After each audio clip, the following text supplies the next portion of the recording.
बिल्कुल ठीक ठाक अल्हम्दुलिल्लाह। आज के टॉपिक के बारे में क्या कहेंगे आप? पहली बात ये कि आज का मौजू बहुत ही खूबसूरत है, मुझे बहुत अच्छा लगता है कि अब जैसे इंसान ने साइंस में तरक्की की, इसी तरह कम्युनिकेशन में भी बहुत तरक्की की है। बिल्कुल। लेकिन कम्युनिकेशन की तरक्की को सच और झूठ की बजाय प्रोपेगेंडा और अपने मकसद के हसूल के लिए बना लिया और गया है। देखिए आजकल के ज़माने के पॉइंट ऑफ व्यू से ये टॉपिक, मैं हमारी कंटेंट टीम की दाद देना चाहूँगी कि जो टॉपिक होता है वो सिर्फ हमें माजी के बारे में नहीं बताता, आज के जो मामलात और मसाइल हैं उनसे पर्टेन करता है। मैं वरना इस- वरना बिल्कुल ऐसे ही है। लेक्चर्स तो हम दे सकते हैं, ऐसे आज ही। की दुनिया को कैसे बेहतर करें। ऐसे ही और ये मैं इस एतबार से प्रोपेगेंडा के एतबार से एक बात कहना चाहूँगा कि दुनिया में सबसे बड़ा झूठ जिसे हम कहते हैं ना ग्लोबलाइजेशन, वो हकीकत में ग्लोबलाइजेशन नहीं है, वो है वेस्टर्नाइजेशन। बिल्कुल। आप देखिए कि ग्लोबलाइजेशन ये होता है कि अगर हमारे पास उनकी 10 चीज़ें आ रही तो हमारी भी 10 चीज़ें वहाँ पे जानी चाहिए थी। तो हमारे आर्ट में, कल्चर में, हमारी ट्रेडिशंस में, हमारी वैल्यूज में तो उधर कुछ भी कम्युनिकेट ही नहीं होने दिया जाता। यही तो वहाँ डिजिटल बात नहीं टेररिज्म पहुँचने है। दी जाती। यही और- तो डिजिटल और टेररिज्म है। उनकी जो चीज़ें हैं, उनकी जो ट्रेडिशंस, उनका कल्चर, उनकी यहाँ तक कि उन्हें पूरे के पूरे मुआशरे को ग्रैब कर लिया है। हमारा खाना पीना सब कुछ उन्होंने बदल के रख दिया कि यही दुनिया के अंदर स्मार्ट अप्रोच है। जबकि हकीकत देखें, हमारे पास दुनिया में बेहतरीन खुराक है, हमारे पास ऑर्गेनिक इतबार से लिविंग स्टाइल था, हमारा लिबास बहुत बेहतर था, हर चीज़ बहुत बेहतर थी। लेकिन उन्होंने इस एतबार से हमारा मुआशरे का, हमारे कल्चर का बेड़ा गर्क कर दिया है अपनी कम्युनिकेशन और प्रोपेगेंडा से। 9/11 जब हुआ उस वक्त फेसबुक था।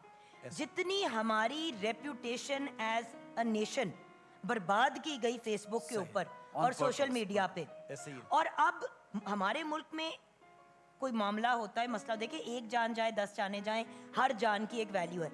एक कोई इशू होता है वो ऐसा वहां पे उछाला जाता है, ऐसे ही, लेकिन बिल्कुल कोई ऐसे। ये नहीं दिखाता कि पाकिस्तान में कितने दस्तरखान ऐसे लगाए ही, जाते ऐसे ही। हैं बात रमजानुल नहीं मुबारक में। होती। ये नहीं दिखाया जाता बात कि ही नहीं एहसन होती। खान बच्चों के लिए, हमारी खवातीन के लिए, हमारे डिफरेंट एबल लोगों के लिए कितना काम और एफर्ट करे। ये दिखाया जाएगा कि फलां बच्ची के साथ जो ये चीज हुई वो भी आप बतानी। इसकी एक- Negativity, एक- एक- negativity। यही तो एक- डिजिटल एहसन भाई, एक टेररिज्म मिसाल है। देना जी, जी। चाहूंगा। आपको मालूम है कि दुनिया में ये जो क्राइम्स होते हैं सबसे ज्यादा किस कंट्री में, आपको मालूम है? बताइए जी। यूएसए में तो अमेरिका वैसे- में। और I उसकी know, खबर I कितनी know। आती है। यहाँ इतने बड़े बड़े वहाँ पे क्राइम होते हैं, बास को यूनिवर्सिटीज को बंद करना पड़ता है कि हफ्ता वहाँ पे तजादात होते हैं, फसादात होते हैं, एक दूसरे को मारा जाता है, कत्ल होता है, हफ्ता हफ्ता यूनिवर्सिटीज बंद होती है, लेकिन दुनिया में खबर नहीं जाने देते। ये है उनके प्रोपेगेंडा की पावर। बिल्कुल अब सही। दुनिया के अंदर कहा जाता है कि हर एक एज होती है, उसका नाम होता है। जैसा कि पिछली सदी थी, उसको मॉडर्निज्म कहा जाता है, बिल्कुल। और आज 21वीं सदी को कहा जाता है इट्स पोस्ट मॉडर्निज्म। यानी पोस्ट मॉडर्निज्म को यह भी कहा जाए कि ये पोस्ट ट्रूथ है, कि अब दुनिया में सच नहीं है, दुनिया में सिर्फ प्रोपेगेंडा है।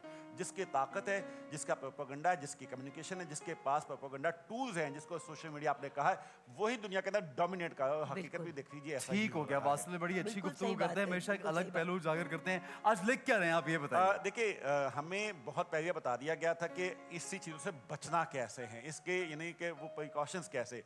तो बेहतरीन तरीका ये होता है कि आप अपने सोसाइटी को, इन समाज और मुआशरे को, मैं समझता हूँ पाकिस्तान ने बहुत सफ़र किया प्रोपेगेंडा की वजह से, हमारी रियासत ने भी, हुकूमतों ने भी और मुआशरे ने भी बहुत ही ज़्यादा सफ़र किया है। तो इसका जो हल है वो ये है कि मुशावरत की जाए। ये जमहूरियत की भी बुनियाद भी है और आगे बढ़ने की भी। और इस एतबार से कुरान पाक की कायद का मफहूम ये है कि आपस में उनके यहाँ फैसला जो है वो मुशावरत की बुनियाद पर होता है, यानी कि वामहुम शुरा बैनहुम।